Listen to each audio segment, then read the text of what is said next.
Bab 371, Pergantian Peristiwa. Daerah Iblis Darah, Sekte Pedang Surgawi. Kilatan cahaya muncul dari susunan teleportasi, lalu seorang pria dan wanita muda muncul dari sana. Itu adalah Sututu dan tunangannya, Suye. Suye jinak seperti burung kecil, lengannya dikaitkan dengan Sututu. Sututu memasang ekspresi ceria, sambil tersenyum tipis kepada semua orang di sekitarnya. Tuan Muda Su, beberapa orang di antaranya berasal dari keluarga Yun, sementara yang lainnya merupakan keturunan kolateral yang diserap oleh keluarga Yun. Sututu mengangguk pelan. Apakah adikku masih menyendiri? Seorang keturunan langsung dari keluarga Yun melangkah maju dan berkata, Tuan Muda Su, sebelum mengasingkan diri, Tuan Muda kami berkata bahwa jika Anda perlu menemuinya, Anda bisa menggunakan slip geokomunikasi. Saat para anggota keluarga langsung Yun ini berbicara, mereka mengeluarkan slip geokomunikasi dari cincin spasial mereka. Setelah menerima slip geokomunikasi, Sututu ragu sejenak sebelum akhirnya menghubungi Yun Qingyan melalui slip itu. Saudara Yun, saya berencana meninggalkan Yingzhou, dan saya ingin bertemu Anda sebelum saya pergi. Beberapa detik kemudian, suara Yun Qingyan terdengar dari slip geokomunikasi, temui aku di kota suci. Sututu segera membawa Suye dan menaiki susunan teleportasi ke kota suci, tiba di sana. Keduanya langsung menuju lokasi yang ditentukan dan segera tiba di sebuah rumah besar yang sangat mewah. Yun Qingyan, dalam wujud Starry Sky Behemoth, menghentikan pengasingannya, berubah wujud menjadi wujud manusia, dan muncul dari ruang kultivasinya. Kakak Yun, begitu melihat Yun Qingyan, Sututu segera berlari menghampiri dan memeluknya. Tutu, apakah kamu berencana pergi ke Yingzhou? Yun Qingyan sudah menyiapkan makanan dan anggur. Setelah mengantar Sututu dan Suye duduk, Yun Qingyan bertanya. Entah kenapa, beberapa hari ini aku merasa gelisah, seolah-olah ada seseorang yang sangat penting bagiku sedang dalam bahaya.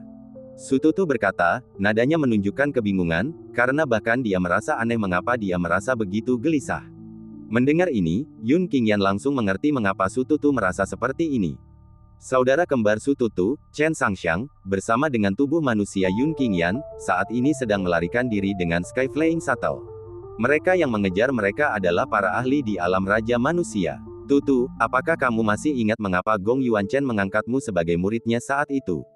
Yun Qingyan berpikir sejenak dan bertanya. Aku ingat, Gong Yuanchen awalnya menanamkan benih iblis padaku dan membawaku kembali ke Sekte Pedang Surgawi, berniat untuk mengolahku dan kemudian mengambil kembali benih iblis itu di tubuhku setelah kultivasiku meningkat. Sututu mengangguk dan berkata, kemudian, dia mengetahui identitas asli saya, bahwa saya bukan berasal dari keluarga Su lama di Provinsi Anyang, melainkan dari sebuah kekuatan besar di Yingzhou. Jadi, dia mengeluarkan benih iblis dari tubuh saya dan bahkan menjadikan saya muridnya. Setelah berhenti sejenak, Sututu melanjutkan, Kakak Yun, kenapa kau bertanya? Apa kau sudah tahu identitas asliku? Yun Qingyan mengangguk. Aku bertemu seseorang yang persis sepertimu. Bukan hanya mirip denganmu, tapi bahkan kepribadiannya pun sama. Namanya Chen Sangxiang, dan dia berasal dari keluarga Chen, salah satu dari 8 keluarga bangsawan besar di Yingzhou. Dia salah satu anak ajaib terbaik di Yingzhou, dipuji sebagai salah satu dari 8 tuan muda Yingzhou. Napas Sututu langsung terasa berat. Kata-kata Yun Qingyan sangat lugas. Tampak sama, memiliki kepribadian yang sama, bahkan hanya dengan berpikir sejenak, dia tahu bahwa Chen Sangxiang adalah saudara kembarnya. Di mana dia sekarang? Sututu bertanya, suaranya bergetar karena kegembiraan, tatapannya tertuju pada Yun Qingyan. Dia bersama tubuhku yang lain. Kata Yun Qingyan, perlu disebutkan bahwa hanya sedikit sekali orang yang mengetahui Yun Qingyan memiliki 2 tubuh fisik, dan Sututu adalah salah satunya. Nona Su, silakan duduk. Yun Qingyan baru saja mengalihkan perhatiannya ke Suye, yang berada di belakang Sututu. Yun Qingyan dan Suye pernah bertemu sebelumnya, di Starry Sky Academy. Yun Qingyan tidak memiliki kesan mendalam tentang Suye saat itu, tetapi dia kemudian mengetahui kepribadiannya dari Sututu. Sejak usia muda, dia benar-benar seekor harimau betina. Suye tidak langsung duduk tetapi menatap Sututu dengan tatapan ingin tahu. Pada saat ini, Sututu masih memikirkan saudara kembarnya dan tidak memperhatikan tatapan Suye. Untuk sesaat, dia tidak dapat menahan diri untuk berdiri canggung di tempatnya. Nona Su, silakan duduk. Yun Qingyan tak dapat menahan diri untuk meninggikan suaranya, bahkan Sututu pun mendengarnya. Duduk. Sututu melirik Suye dan berkata. Baru setelah itu Suye duduk, mengambil sumpit, dan makan dengan lahap. Namun, di tengah-tengah makan, ia tiba-tiba menatap Sututu dengan tatapan lembut lagi. Dia nampaknya khawatir kalau dia akan dimarahi karena kebiasaan makannya yang kasar tadi. Yun Qingyan memperhatikan pemandangan ini dan merasa sangat aneh. Yun Qingyan dan Su Tutu adalah sahabat karib, sangat baik, saudara yang rela mati demi satu sama lain.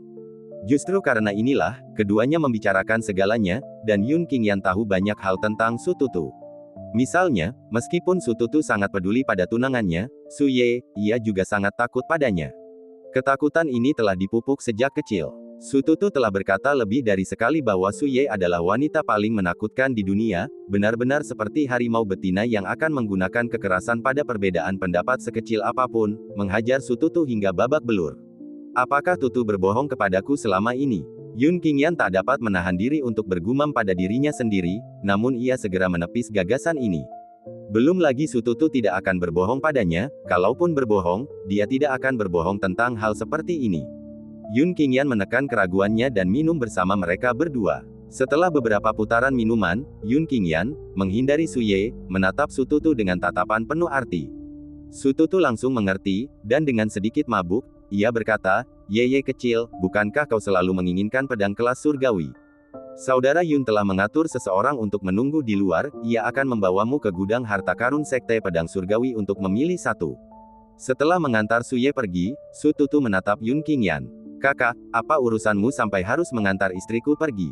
Yun Qingyan tidak bertele-tele dan langsung bertanya, "Dulu aku sering mendengarmu mengatakan betapa ganas dan mengerikannya Su Ye, tapi sekarang yang kulihat hanyalah seekor burung kecil yang jinak." Mendengar Yun Qingyan menyebutkan hal ini, mata Su Tutu langsung berbinar, dan dia berkata dengan bangga, "Kak Yun, kau tidak mengerti ini. Perempuan, makhluk ini, benar-benar perlu ditiduri. Sebulan yang lalu, aku bicara dengan perempuan lain untuk beberapa kata tambahan, dan Su Ye bilang aku telah berubah hati dan jatuh cinta pada orang lain. Ia mengejarku dengan pedang, mengancam akan mengebiriku. Dalam keputusasaan, aku membuat keputusan gila dan mendorongnya. Dan coba tebak, setelah itu, kepribadiannya berubah drastis, ia berubah dari seekor harimau betina menjadi seekor kucing kecil yang jinak dalam semalam." Hati Yun Qingyan sedikit tergerak. "Maksudmu, setelah kau tidur dengannya, kepribadiannya berubah drastis?" Su Tutu mengangguk. "Awalnya, aku tidak terbiasa dengan perubahan ini. Kemudian, aku bertanya pada Su Ye, dan coba tebak apa yang dia katakan. Dia bilang, dia sudah jadi wanitaku, jadi kenapa dia tidak patuh padaku? Haruskah dia patuh pada orang luar saja?" Bab 372, akhirnya tidak terhalang. Wujud manusia Yun Qingyan, saat ia memasuki alam inti bayi kali ini, menemui kesengsaraan cinta yang berbeda dari yang ia hadapi saat ia memasuki tahap makhluk bawaan. Penderitaan cinta itu adalah ilusi yang sepenuhnya dibuat-buat, dan wujud Sky Behemoth milik Yun Qingyan tidak mengetahui apa yang dialami wujud manusia Yun Qingyan dalam ilusi itu. Namun, dengan kesengsaraan cinta di alam inti bayi, wujud Behemoth langit berbintang milik Yun Qingyan dapat mengakses pengalaman wujud manusia melalui berbagi memori. Tegasnya, kesengsaraan cinta ini bukanlah ilusi. Ini karena Li Ranzu menggunakan teknik rahasia tertinggi untuk secara paksa memasuki bentuk manusia ilusi Yun Qingyan. Li Ranzu mengubah ilusi menjadi medan perang nyata. Orang yang mati dalam ilusi juga akan mati dalam kenyataan. "Tutu, saudaraku yang baik, terima kasih." Di dalam ilusi, di Gat Burial Abyss, wujud manusia Yun Qingyan berjalan menuju Li Ranzu, memegang pedang panjang yang terwujud dari kekuatan inti bayi. Setelah mencapai Li Ranzu, Yun Qingyan bergumam pelan. Seketika, pedang panjang itu terayun, cepat, kejam, dan tepat, sedemikian rupa sehingga lintasan ayunannya tidak terlihat. Li Ranzu telah menutup matanya, menunggu kematian. Dia mendengar suara pedang berayun, dan dari suara itulah Li Ranzu bisa merasakan keterampilan pedang Yun Qingyan yang luar biasa. Namun, senyum sendu tanpa sadar muncul di hatinya, dia merasakan kekejaman dalam serangan pedang Yun Qingyan, tanpa keraguan sedikit pun. Dia memang berharap Yun Qingyan akan membunuhnya. Namun dalam hatinya, dia selalu percaya bahwa bahkan jika Yun Qingyan membunuhnya, dia akan melakukannya dengan ragu-ragu dan bimbang. Tidak dengan tegas dan kejam. Setelah suara pedang menghilang, waktu yang lama berlalu, dan keraguan muncul di hati Li Ranzu. Dia tidak dapat menahan diri untuk membuka matanya lagi, melihat Yun Qingyan sedang menatapnya dengan tenang. Tiba-tiba, ekspresi Li Ranzu sedikit berubah, dia akhirnya mengerti apa yang dilakukan Yun Qingyan ketika dia mengayunkan pedangnya tadi.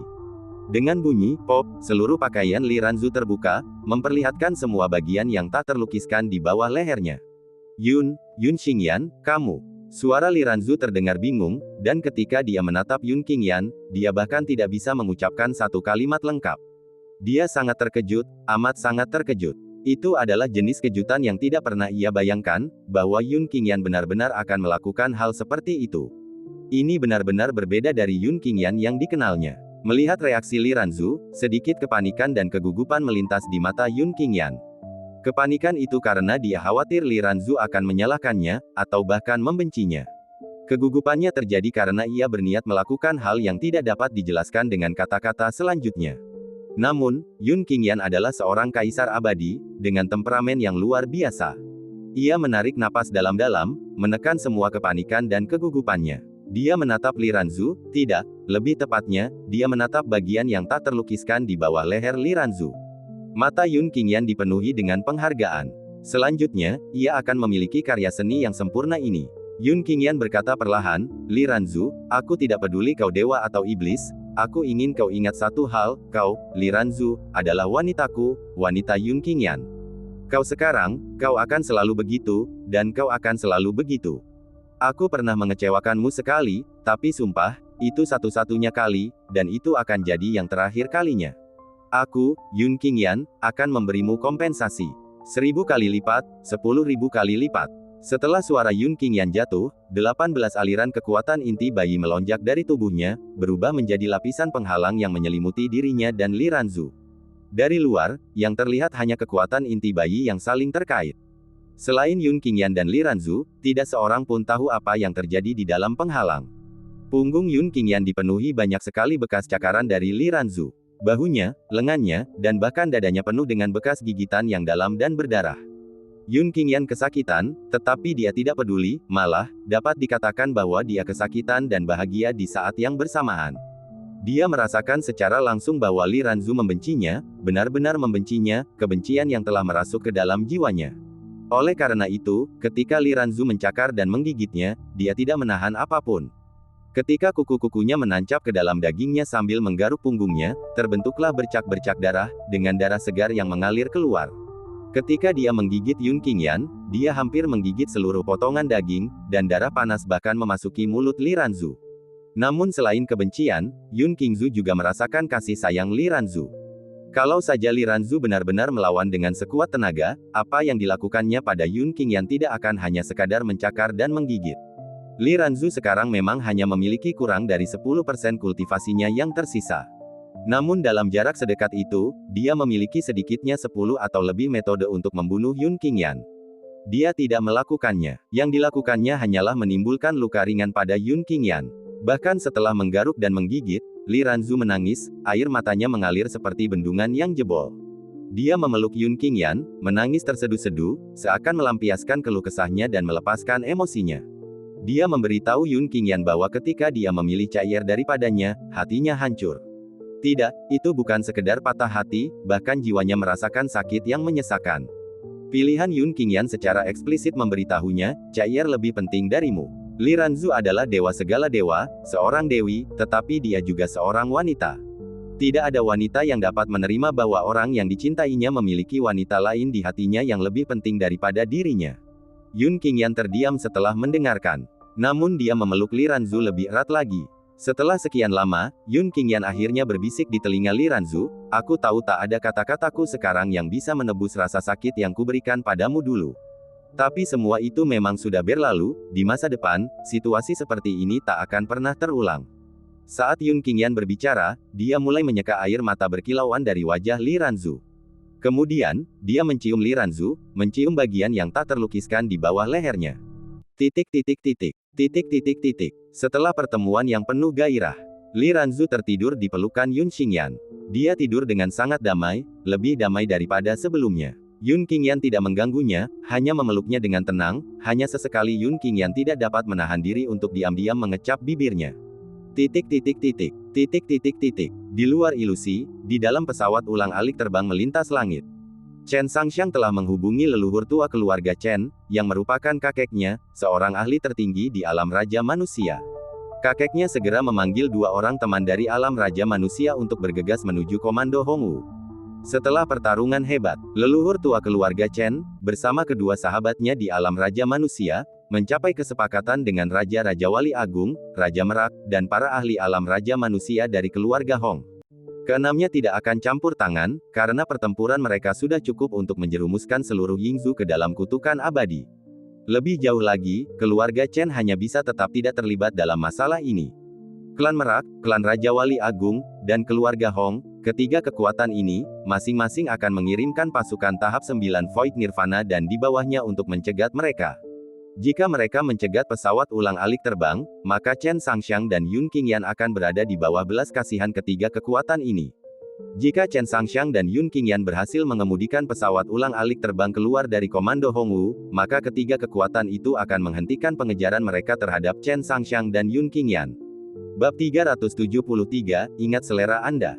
Selama hampir 20 hari, Chen Sangxiang telah menerbangkan Sky Shuttle tanpa istirahat. Bahkan dia menunjukkan tanda-tanda kelelahan. Tentu saja, jika hanya sekadar kurang tidur, dengan kultivasi Chen Sangxiang, ia bisa bertahan selama setahun atau bahkan lebih lama tanpa masalah. Namun masalahnya adalah saat dia tidak bisa tidur, dia juga harus menjaga sarafnya tetap tegang, terus-menerus mencegah Sky Shuttle terjatuh ke dalam pengepungan. Sesuai perjanjian antara kakekku dan Raja Dapeng, selama aku bisa melarikan diri dari prefektur Hongwu, krisis ini akan berakhir, gumam Chen Sangxiang lirih. Dia telah mengemudikan Sky Shuttle ke ketinggian lebih dari 20.000 meter. Pada ketinggian ini, dia bisa melihat tanah di bawahnya. Namun dari darat, Sky Shuttle tidak terlihat. Chen Sangxiang sengaja menghindari melihat peta, mengemudikan Sky Shuttle tanpa tujuan sambil terus waspada terhadap serangan apapun. Klan Peng Agung, klan Merak, dan keluarga Hong pasti telah merencanakan ini dengan cermat, bertekad untuk menghentikan Sky Shuttle. Jika saya melarikan diri dengan rencana yang jelas, mereka pasti akan menghitung rencana perjalanan saya. Lebih baik bergerak tanpa tujuan. Dengan sedikit keberuntungan, aku mungkin bisa menghindari penyergapan mereka. Setelah menuju barat daya sejauh lebih dari 3 juta li, Chen Sangxiang tiba-tiba berbelok lagi, menuju tenggara. Kali ini, setelah hanya menempuh jarak sekitar 500.000 li, ia berbalik tajam lagi. Bahkan aku sendiri tidak tahu persis rute pelarianku. Aku tidak percaya kau bisa menyimpulkannya, kata Chen Sangxiang lirih. Di dalam ilusi, Li Ranzu telah terbangun di pelukan Yun Qingyan. Setelah pertemuan mereka yang penuh gairah, kultivasi mereka berdua telah mengalami terobosan. Yun Qingyan tidak hanya memasuki alam inti bayi tetapi juga, dengan kekuatan kultivasi ganda, dengan cepat maju ke tahap ketiga alam inti bayi. Dalam hal kekuatan tempur, dia sekarang dapat secara langsung menantang para kultivator tahap ke-9 Void Tranquility biasa. Apakah kamu sudah bangun? Yun Qingyan menatap Li Ranzu dalam pelukannya dengan penuh kasih sayang.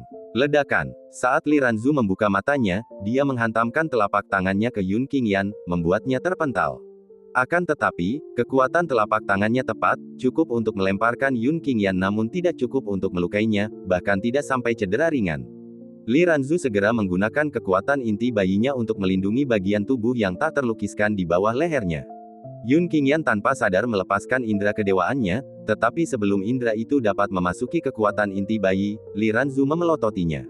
Yun Qingyan segera menarik kembali akal sehatnya, sedikit canggung di wajahnya, dan mengganti topik pembicaraan. Ranzu, seberapa jauh kultivasimu telah meningkat? Apakah kamu ingin bertarung lagi? Li Ranzu tidak menjawab pertanyaan Yun Qingyan sebelumnya, tetapi niat bertarung yang kuat langsung muncul darinya. Kau masih ingin bertarung? Bagus. Dengan itu, sebuah busur panjang berwarna gelap muncul di tangannya, namun sebelum dia dapat memasang panah penghancur dewa, sosok Yun Qingyan dengan cepat melesat ke arahnya. Pertarungan yang kumaksud bukanlah pertarungan yang kau bayangkan, tapi pertarungan seperti ini. Saat Yun Qingyan selesai berbicara, dia segera memeluk Li Ranzu. Gerakan Yun Qingyan cepat, dan sebagai kaisar abadi, ia mempelajari segalanya dengan sangat cepat. Pengalaman sebelumnya telah memberinya gambaran tentang hal itu, dan kali ini, dia sudah familiar dengan prosesnya. Li Ranzu awalnya menolak, namun tak lama kemudian, dia kehilangan kemampuan untuk menolak. Dia tidak bisa mengumpulkan kekuatan apapun di tubuhnya. Beberapa jam berlalu, dan keduanya tertidur dalam pelukan satu sama lain. Ketika mereka terbangun lagi, Yun Qingyan masih ingin bertarung lagi, tetapi setelah bertemu dengan tatapan Li Ranzu, dia tidak punya pilihan selain mundur. Namun, sebelum Yun Qingyan mundur, dia mengatakan sesuatu yang agak sombong, mulai saat ini, aku, Yun Qingyan, adalah orangmu. Yun Qingyan tadinya ingin mengatakan, kaulah wanitaku. Namun kata-katanya berubah pada menit terakhir menjadi, aku sudah menjadi jodohmu. Arti kedua kalimat ini sama, tetapi sudut pandang pendengarnya berbeda. Di dunia abadi, Yun Qingyan telah melihat banyak kultivator wanita kuat yang sangat tidak menyukai chauvinisme pria. Li Ranzu tidak diragukan lagi adalah yang terkuat di antara para kultivator wanita. Yun Qingyan tidak tahu apakah Li Ranzu membenci chauvinisme laki-laki. Awalnya dia ingin mengatakan, kamu sudah menjadi wanitaku. Namun Yun Qingyan khawatir Li Ranzu akan menganggapnya chauvinistik. Demi amannya, Yun Qingyan cukup mengubahnya menjadi, aku sudah menjadi laki-lakimu. Yun Qingyan diam-diam memperhatikan ekspresi Li Ranzu. Melihat dia tidak menolak kata-katanya, aku sudah menjadi milikmu, dia akhirnya menghela napas lega. Dia tahu bahwa sejak saat ini, konflik antara dirinya dan Li Ranzu telah hilang. Sudah hampir waktunya. Aku harus kembali ke tubuh asliku, kata Li Ranzu. Ia adalah sebuah kesadaran, atau lebih tepatnya, jiwanya telah memasuki tempat ini. Setelah Yun Qingyan memasuki alam inti bayi, kesengsaraan cinta akan lenyap, dan tak lama kemudian, keduanya akan dipaksa keluar dari dunia ilusi ini. Aku juga punya urusan di luar. Yun Qingyan mengangguk pelan. Jika bisa memilih, dia lebih suka tinggal di sini bersama Li Ranzu seumur hidup. Namun di dunia nyata, tubuh manusianya masih diburu oleh para kultivator di alam Raja Manusia, bersama dengan Chen Sangxiang.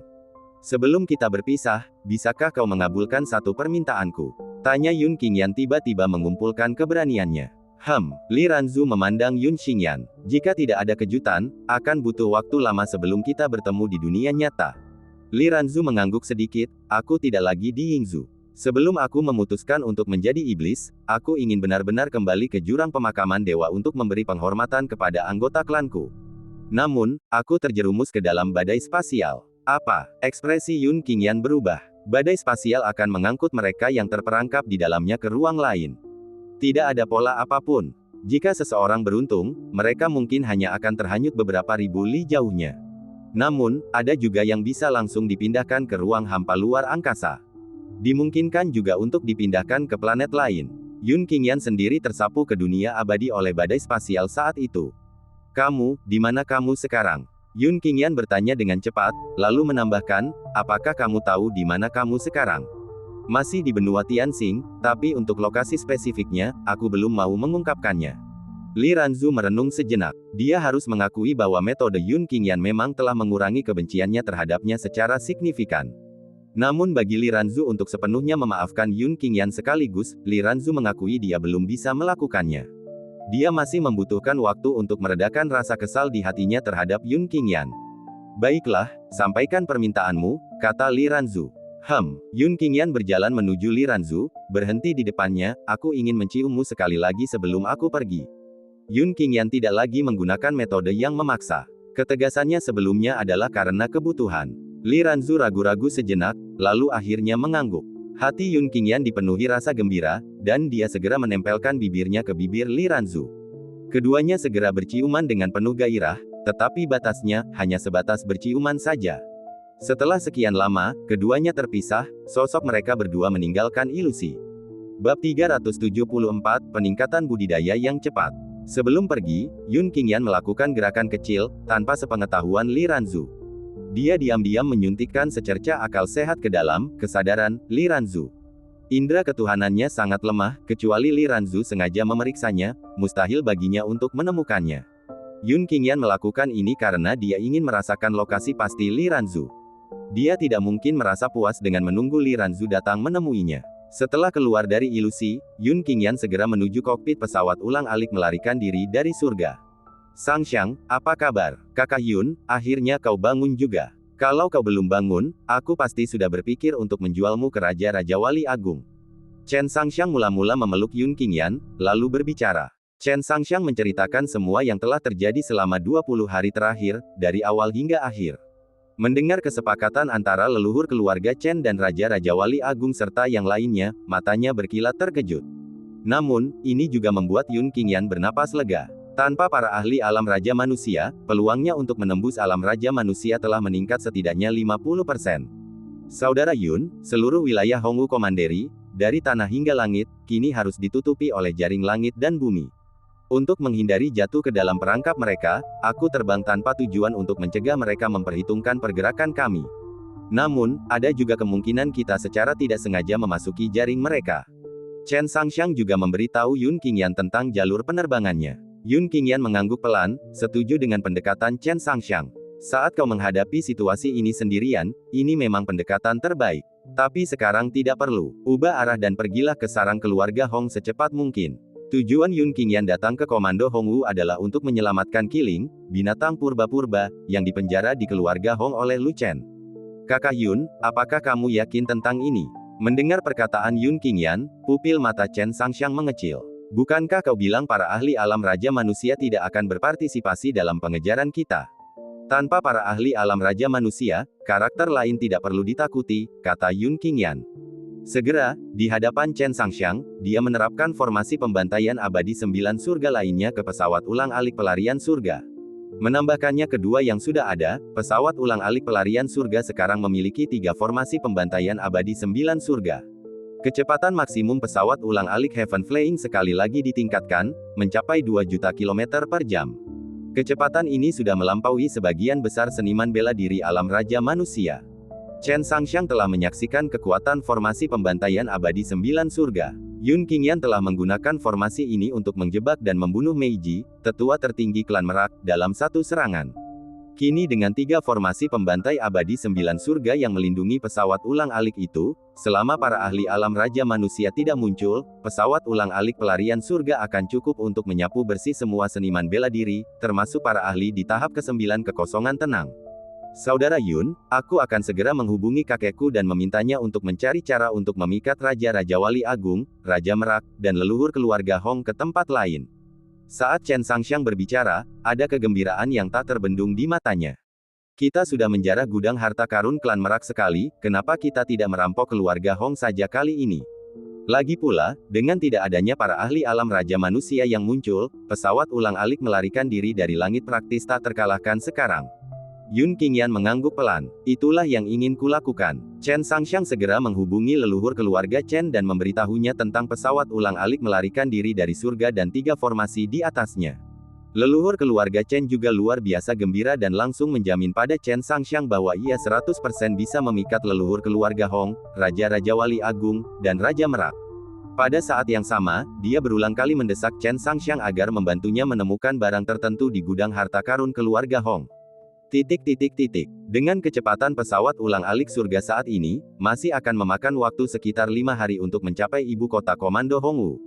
Yun Qingyan membiarkan Chen Sangxiang terus mengemudikan pesawat ulang-alik melarikan diri dari surga, sementara dia sendiri kembali mengasingkan diri. Namun, pengasingan ini berbeda dari pengasingan yang dilakukannya ketika berupaya menerobos ke alam inti bayi. Kali ini, Yun Qingyan hanya memurnikan benih iblis untuk meningkatkan kultivasinya. Dia bisa terbangun dari kondisi kultivasinya kapan saja. Yun Qingyan mengeluarkan lebih dari 100 benih iblis alam inti bayi sekaligus, dan dalam waktu kurang dari setengah jam, dia telah memurnikan semuanya. Saat ini dia berada di tahap ketiga alam inti bayi, jadi benih iblis alam inti bayi hanya memberi pengaruh minimal padanya. Namun jumlah yang lebih dari 100 masih berhasil meningkatkan kultivasinya ke puncak tahap ketiga alam inti bayi. Dia hanya selangkah lagi untuk memasuki tahap keempat alam inti bayi. Yun Qingyan kemudian mengeluarkan lebih dari 50 benih iblis alam transformasi bayi. Hanya dengan menyempurnakan satu saja, dia sudah mampu memasuki tahap keempat alam inti bayi. Setelah kultivasinya meningkat satu tahap lagi, kecepatan Yun Qingyan dalam melahap benih iblis juga meningkat lagi. Lebih dari 50 benih iblis Infant Core Realm semuanya disempurnakan hanya dalam 2 hari. 2 hari kemudian, kultivasinya telah melonjak dari tahap keempat alam inti bayi ke tahap keenam alam inti bayi. Yun Qingyan tidak berhenti dan mengeluarkan 2 benih iblis Half Step Void Quiet. Yun Qingyan awalnya memiliki 3 benih iblis setengah langkah kekosongan tenang, tetapi salah satunya telah diukir dengan rune olehnya untuk menyiapkan formasi pembantaian abadi 9 surga. Menurut perkiraan Yun Qingyan, 2 benih iblis setengah langkah kekosongan tenang akan cukup baginya untuk memasuki tahap ke-7 alam inti bayi. Jangan biarkan hal itu tampak seperti peningkatan satu tahap saja. Energi yang dibutuhkan hampir 10 kali lebih banyak daripada yang dibutuhkan untuk berpindah dari tahap keempat ke tahap keenam alam inti bayi. Dalam sekejap mata, 2 hari lainnya berlalu. Hanya sekitar 1 hari perjalanan yang tersisa hingga mereka mencapai ibu kota Komando Hongwu. Yun Qingyan juga telah memurnikan 2 benih iblis setengah langkah kekosongan tenang dalam 2 hari ini. Dia berhasil memasuki tahap ke-7 alam inti bayi. Yun Qingyan lalu mengeluarkan benih iblis kekosongan tenang tahap ke-9.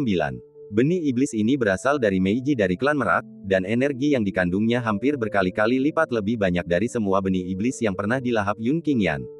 Yun Qingyan meletakkan kedua tangannya di atas benih iblis, membuka semua pori-pori di tubuhnya, dan melahap serta memurnikannya dengan kecepatan tercepat. Dalam sekejap, setengah hari berlalu. Hanya sekitar 1/20 energi dalam benih iblis yang telah dimurnikan. Yun Qingyan berhenti berkultivasi, indera kedewaannya telah mendeteksi seekor burung rok raksasa. Namun dia bukanlah Raja Rok Agung dari alam Raja Manusia. Itu adalah rok alam Raja setengah langkah. Sangxiang, ubah arah penerbangan. Yun Qingyan segera mengirim pesan telepati kepada Chen Sangxiang. Dengan kultivasi Yun Qingyan saat ini, dia pada dasarnya tidak takut pada Void Quiet tingkat ke-9, tetapi alam Raja setengah langkah, dia sama sekali tidak percaya diri untuk mampu menghadapinya. Akan tetapi, saat pesawat ulang-alik melarikan diri dari langit berubah arah dan terbang kurang dari 500.000 li, indera kedewaan Yun Qingyan sekali lagi mendeteksi seorang Raja Manusia setengah langkah. Kali ini bukan burung rok, melainkan manusia. Tanpa perlu berpikir, Yun Qingyan tahu bahwa manusia ini berasal dari keluarga Hong. Sedikit rasa gelisah muncul di hati Yun Qingyan. Semoga saja aku terlalu banyak berpikir, gumam Yun Qingyan, lalu menyuruh Chen Sangxiang mengubah arah navigasi lagi. Dan kali ini, pesawat ulang-alik pelarian surga baru terbang lebih dari 300.000 km ketika bertemu dengan Raja Manusia setengah langkah lainnya. Dia bukan dari klan Rock, dia juga bukan manusia, dia adalah Raja Manusia setengah langkah dari klan Merak. Yun Qingyan segera menyuruh Chen Sangxiang menghentikan pesawat ulang-alik melarikan diri dari surga. Chen Sangxiang segera bertanya, "Saudara Yun, apakah keberadaan kita sudah terungkap?" Bab 375, Cakram Ilahi, Perhitungan Hantu, Manipulator Takdir. Yun Qingyan mengangguk pelan, "Bukan hanya terbongkar, tapi kita juga ikut masuk ke dalam penyergapan mereka." "Bagaimana ini mungkin? Bagaimana keberadaan kita terbongkar?" tanya Chen Sangxiang, sulit dipercaya. "Pernahkah kau mendengar tentang cakram ilahi, perhitungan hantu, manipulator takdir? Apakah manipulator takdir benar-benar ada?" Mata Chen Sangxiang membelalak kaget. Manipulator takdir adalah profesi yang sangat halus, hanya ada dalam legenda. Konon, manipulator takdir dapat menyimpulkan rahasia surgawi, meramal masa depan, dan mengetahui segala sesuatunya sebelumnya. Chen Sangxiang selalu berpikir bahwa manipulator takdir, seperti legenda mistis lainnya, hanyalah cerita dan tidak ada dalam kenyataan. Manipulator takdir memang ada, tetapi mereka tidak seberlebihan dalam legenda. Mereka tidak bisa memprediksi masa depan, juga tidak bisa mengetahui sesuatu sebelumnya. Namun, mereka dapat memperkirakan kemungkinan lintasan masa depan melalui beberapa petunjuk, kata Yun Qingyan. Bila mana kejadian-kejadian yang mungkin terjadi di masa mendatang ibarat anak panah yang dilepaskan dari tali busur, maka seorang manipulator takdir dapat menghitung secara kasar di mana anak panah itu akan mendarat berdasarkan arah dilepaskannya. Manipulator nasib adalah makhluk yang terampil dalam perhitungan. Mereka menyimpulkan konsekuensi potensial di masa mendatang dari petunjuk-petunjuk ini dengan menghitungnya secara cermat. Jelas bahwa keberadaan pesawat ulang-alik Skyflying telah terungkap sebelumnya. Kemudian, seorang manipulator takdir mempelajarinya dan menghitung arah pesawat ulang-alik terbang langit berdasarkan lokasi yang sebelumnya terekspos. Ini berkat Chen Sangxiang, yang awalnya bepergian tanpa tujuan, sehingga mereka tidak langsung jatuh ke dalam hasil yang diprediksi oleh sang manipulator takdir. "Saudara Yun, apa yang harus kita lakukan sekarang?" tanya Chen Sangxiang. Yun Qingyan memiliki aura kepemimpinan yang tak terlihat, yang membuat orang secara tidak sadar memperlakukannya sebagai tulang punggung mereka. "Kau mengemudikan pesawat ulang-alik melarikan diri dari langit dan melawan 3 raja manusia setengah langkah, aku akan urus sisanya." Yun Qingyan merenung sejenak. Ada 3 raja manusia setengah langkah. Mata Chen Sangxiang menunjukkan keseriusan saat mendengar ini.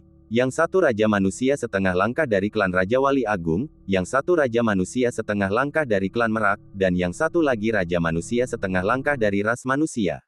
"Kalau tidak salah, yang satu dari ras manusia itu dari keluarga Hong," kata Yun Qingyan. Indra kedewaan Yun Qingyan telah mendeteksi 3 raja manusia setengah langkah terbang menuju pesawat ulang-alik pelarian langit dari 3 arah. Di belakang masing-masing dari mereka diikuti lebih dari 50 orang, yang totalnya lebih dari 150 orang dari ketiga partai tersebut digabungkan. Kultivasi yang paling lemah berada di alam transformasi bayi, dan ada juga 12 di tahap ke-9 keheningan kekosongan. Dengan kekuatan pertahanan Skyflying Shuttle saat ini, bahkan Raja Manusia sejati pun membutuhkan waktu lebih dari 2 jam untuk menembusnya. 3 Raja Manusia setengah langkah membutuhkan setidaknya 3 hari untuk menembus pertahanan pesawat ulang-alik melarikan diri dari langit. Tentu saja, itu jika pesawat ulang-alik Skyflying benar-benar diam. Jika pesawat ulang-alik Skyflying bergerak, mereka membutuhkan setidaknya 1 bulan untuk menghancurkannya, dan 1 bulan sudah cukup bagimu untuk meninggalkan wilayah prefektur Hongwu. Bagaimana kalau begini, kau langsung menerbangkan pesawat ulang-alik terbang langit dari prefektur Hongwu dan terbang menuju pusat keluarga Chenmu. Setelah aku membereskan orang-orang ini, aku akan pergi ke sarang lama keluarga Hong sendirian dan menjarah gudang harta karun mereka. Setelah selesai, aku akan datang ke pusat keluarga Chenmu untuk menemuimu. Selain memberimu bagian harta karunmu, aku juga akan membawa seseorang untuk menemuimu. Yun Qingyan menjelaskan rencananya. Bisakah kamu menangani begitu banyak orang sendirian? Tanya Chen Sangxiang, sedikit khawatir. Jangan khawatir, selama Raja Manusia dan Raja Manusia setengah langkah tidak muncul, keselamatanku tidak akan menjadi masalah, kata Yun Qingyan. Kalau begitu, mari kita lakukan apa yang kau katakan. Chen Sangxiang menyetujui rencana Yun Qingyan. Akhirnya, ia bertanya, kamu bilang akan membawa seseorang untuk mencariku nanti. Siapa dia? Chen Sangxiang memiliki pemahaman tentang karakter Yun Qingyan. Jika Yun Qingyan secara khusus menyebutkan bahwa dia akan membawa seseorang untuk menemuinya, maka orang itu pasti ada hubungannya dengannya. Nanti kau akan tahu, Yun Qingyan merahasiakannya. Ini bukan maksud Yun Qingyan untuk bersikap misterius, melainkan kekhawatirannya bahwa Chen Sangxiang, setelah mengetahui keberadaan Su Tutu, akan mengalami gangguan mental, yang akan memengaruhi perjalanan Chen Sangxiang selanjutnya. Beberapa menit kemudian, ketiga kelompok itu tiba, membentuk segitiga, mengepung Skyflying Shuttle dari 3 arah berbeda. Di kepala masing-masing dari ketiga kelompok itu ada Raja Manusia setengah langkah. Raja-Raja Wali Agung dan klan Merak telah berubah wujud menjadi manusia, tampak sebagai pemuda tampan dan terhormat. Raja Manusia setengah langkah dari ras manusia mengenakan kain abu-abu tipis dan sederhana, dengan bercak-bercak pada pakaiannya. Auranya sangat terkendali, dan penampilannya biasa saja, memberikan kesan seorang pemuda yang sedang berjuang. Namun, di antara ketiga Raja Manusia setengah langkah, orang inilah yang paling membuat Yun Qingyan waspada. Ia hanya berjarak tipis dari ranah Raja Manusia sejati, ia bisa menerobos kapan saja. Yun Qingyan juga menebak mengapa dia berpakaian seperti itu, untuk menempa pikirannya, berusaha mencapai pencerahan dalam semalam dan melangkah ke alam Raja Manusia dalam satu gerakan. Yun Qingyan, kembalikan harta klan Merakku, dan aku akan mengampuni nyawamu. Raja Manusia setengah langkah yang tampan dari klan Merak berbicara lebih dulu. Keagungan surgawi yang mengerikan terpancar darinya, mengalir ke dalam pesawat ulang-alik terbang langit. Yun Qingyan, kau telah membunuh Tuan Muda klan Raja Wali Agung kami. Sekarang ikutlah denganku ke klan Raja Wali Agung untuk meminta maaf dengan tongkat berduri di punggungmu. Raja Manusia setengah langkah dari klan Raja Wali Agung itu pun berbicara. Tekanan yang hanya dimiliki oleh Raja Manusia setengah langkah juga tersapu keluar darinya, melonjak menuju pesawat ulang-alik pelarian langit. Yun Qingyan, atas nama keluarga Hong, aku tidak akan menuntut pertanggungjawabanmu atas pembunuhan anggota keluarga Hongku. Asal kau mengembalikan pesawat ulang-alik terbang langit, keluarga Hong kami akan pergi sekarang. Nada bicara Raja Manusia setengah langkah dari ras manusia terdengar paling ramah. Setelah suaranya mereda, ia tidak memancarkan aura apapun, hanya menatap pesawat ulang-alik melarikan diri dari langit. Skyflying Shuttle awalnya adalah milik keluarga Hong. Pada hari itu, karena Hong Yi mencoba menyakiti Yun Qingyan, dia dibunuh oleh Yun Qingyan, dan Skyflying Shuttle pun diambil. Di dalam pesawat ulang-alik Skyflying, Chen Sangxiang dan Yun Qingyan tampaknya tidak mendengar suara-suara di luar. Chen Sangxiang menatap Yun Qingyan, saudara Yun, apakah kamu menemukan jejak manipulator takdir itu? Yun Qingyan menggelengkan kepalanya, dia belum muncul. Karena mereka belum muncul, jangan khawatir. Aku akan mengaktifkan pesawat ulang-alik pelarian langit sekarang. Begitu suara Chen Sangxiang selesai, dia langsung mengaktifkan pesawat ulang-alik terbang langit. Mereka benar-benar ingin memaksa keluar. Ketiga Raja Manusia setengah langkah, melihat pesawat ulang-alik pelarian langit bergerak, menyerang hampir bersamaan. 3 kekuatan yang menyesakkan keluar dari mereka, menggelegar. Menggelegar, menggelegar. 3 suara berurutan, semuanya menghantam pesawat ulang-alik Skyflying. Seluruh Skyflying Shuttle bergetar hebat, namun itu hanya getaran kecil dan tidak mengalami kerusakan berarti. Yun Qingyan telah mencapai tepi Skyflying Shuttle, menyembunyikan auranya, siap melompat kapan saja. Chen Sangxiang menurunkan ketinggian terbang Skyflying Shuttle. Tak jauh dari sana, sebuah puncak setinggi 1000 meter muncul. Dengan suara gemuruh yang keras, pesawat ulang-alik Skyflying menabraknya langsung. Pada saat inilah Yun Qingyan melompat, menggunakan kekuatan inti bayi atribut buminya. Saat tanah retak, ia mengubur dirinya di dalamnya. Bab 376, Panen Besar-besaran. Setelah Yun Qingyan meninggalkan Skyflying Shuttle, Chen Sangxiang segera memaksimalkan kecepatannya. 2 juta mil per jam, bahkan ahli alam Raja Manusia biasa akan kesulitan mengejarnya. 3 Raja Manusia setengah langkah terbagi menjadi 3 kelompok, satu mengikuti pesawat ulang-alik pelarian langit, sementara 2 lainnya terbang ke susunan teleportasi terdekat. Minta kalkulator ilahi menggunakan seluruh kekuatannya untuk memprediksi rute potensial pesawat ulang-alik terbang langit. Juga, mintalah Master Arai dari Sekte Konstelasi untuk bertindak.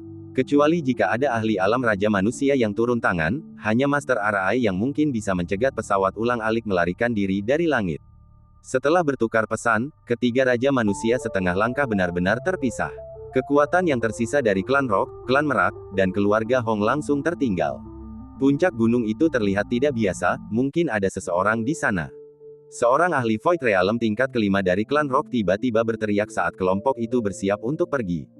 Seketika, 11 seniman bela diri Void Realm lainnya dan lebih dari 100 ahli Infant Transformation Realm terbang mendekat. Suxin, kita bertemu lagi. Keributan sebelumnya sengaja disebabkan oleh Yun Qingyan untuk memancing pasukan yang tersisa agar ia dapat menangkap mereka semua sekaligus. Suara Yun Qingyan terdengar dari bawah puncak gunung yang hancur. Saat berikutnya, tanah yang bergelombang itu retak terbuka seolah terbelah dua. Yun Qingyan, mengenakan jubah merah dan membawa sarung pedang kosong, muncul di hadapan semua orang. Begitu kemunculannya, tatapan Yun Qingyan segera tertuju pada Suxin, tetua agung klan Merak. Ketika Yun Qingyan mengantar Kong Rou kembali ke klan Merak hari itu, orang pertama yang ditemuinya adalah Suxin dan Meiji. Mereka berdua merupakan ahli alam Void tingkat 9 dan termasuk orang kepercayaan Kong Rou yang paling terpercaya. Yun Qingyan, dasar tak tahu terima kasih. Tuan istana kami dengan baik hati mengundangmu untuk menjadi tamu di klan Merak, tapi kau begitu tak tahu malu sampai merampok perbendaharaan kami. Hari ini, jika kau tidak mengembalikan harta klan Merak, jangan salahkan aku karena membunuhmu di tempat. Teriak Suxin, matanya berkobar karena amarah saat melihat Yun Qingyan. Sejak kapan ras iblis belajar kemunafikan seperti itu, memainkan trik menyalahkan orang lain? Yun Qingyan mencibir, senyum mengejek muncul di bibirnya. Aku tidak akan repot-repot berdebat denganmu. Aku akan memberimu 10 napas untuk mempertimbangkan. Jika kau masih belum mengembalikan harta klan Merak sampai saat itu, jangan salahkan aku karena bersikap kejam. Suxin mendengus dingin. Saudari Suxin, apa yang harus kukatakan pada orang yang tak tahu berterima kasih ini? Ayo kita bekerja sama untuk menangkapnya dulu, lalu memaksanya menyerahkan harta klan Merak. Namun, perlu kukatakan sebelumnya, Yun Qingyan telah membunuh tuan muda klan Rock kita, jadi dia harus diserahkan kepada kita untuk dimusnahkan. Tentu saja, tujuan keluarga Hong kami adalah merebut kembali pesawat ulang-alik terbang. Kami tidak peduli apakah Yun Qingyan hidup atau mati. Kedua belas ahli alam Void tingkat 9 yang hadir semuanya berkomunikasi satu sama lain. Perkataan mereka telah memperlakukan Yun Qingyan seperti ikan di talenan. Saudari Suxin, 10 tarikan napas telah berlalu. Aku, Peng Bin, dari klan Rock, akan menangkap Yun Qingyan untukmu. Seorang ahli alam Void tahap kelima dari klan Rock terbang keluar dari kerumunan, tiba-tiba berubah menjadi rock raksasa yang menutupi langit.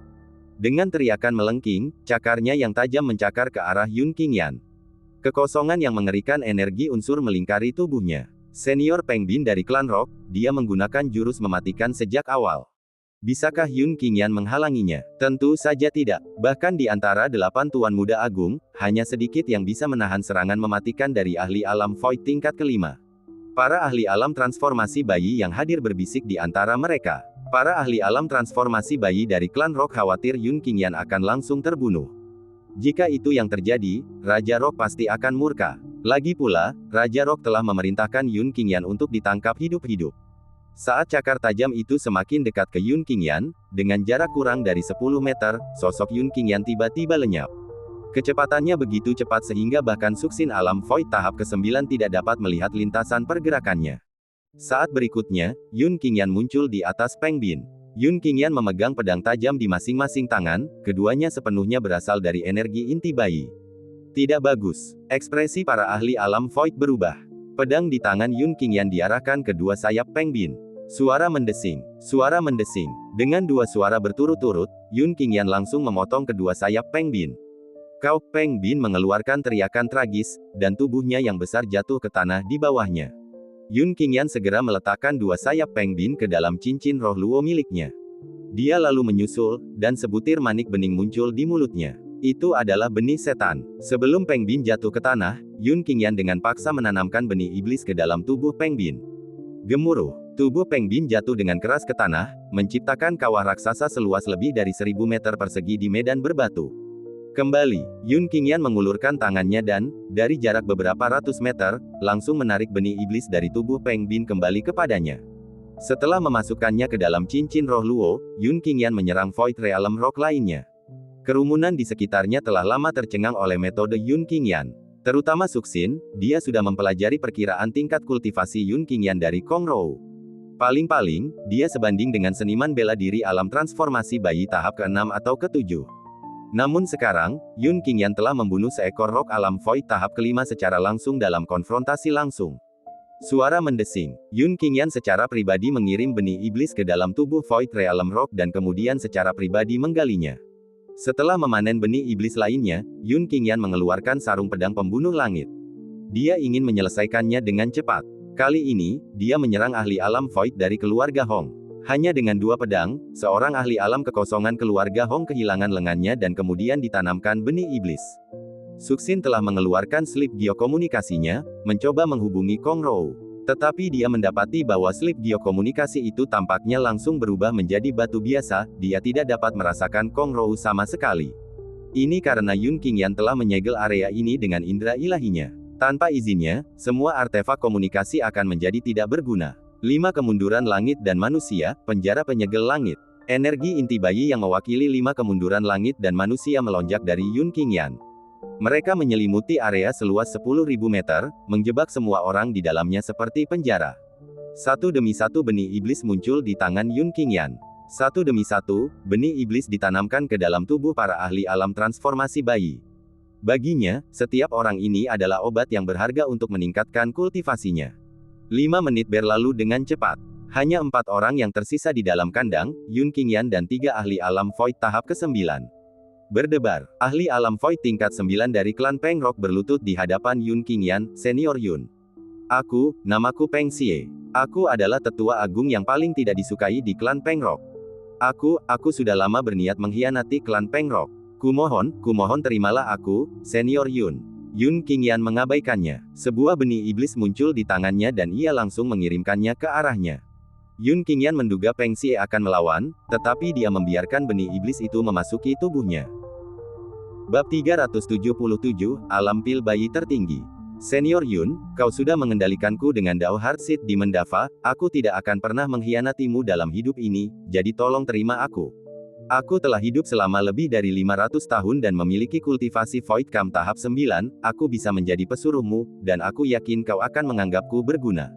Membunuhku paling-paling hanya akan meningkatkan kultivasimu 1 kali, tapi mempertahankanku berarti kau akan punya bawahan setia lainnya. Peng Xie berlutut di hadapan Yun Qingyan, memohon belas kasihan dengan air mata dan ingus mengalir di wajahnya.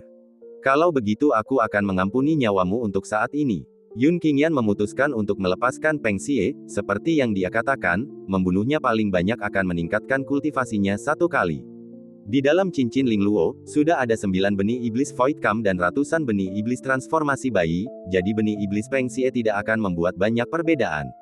Lebih baik mengampuni nyawa Peng Xie dan menyuruhnya menjadi pengawal sepupunya, Yun Xuan.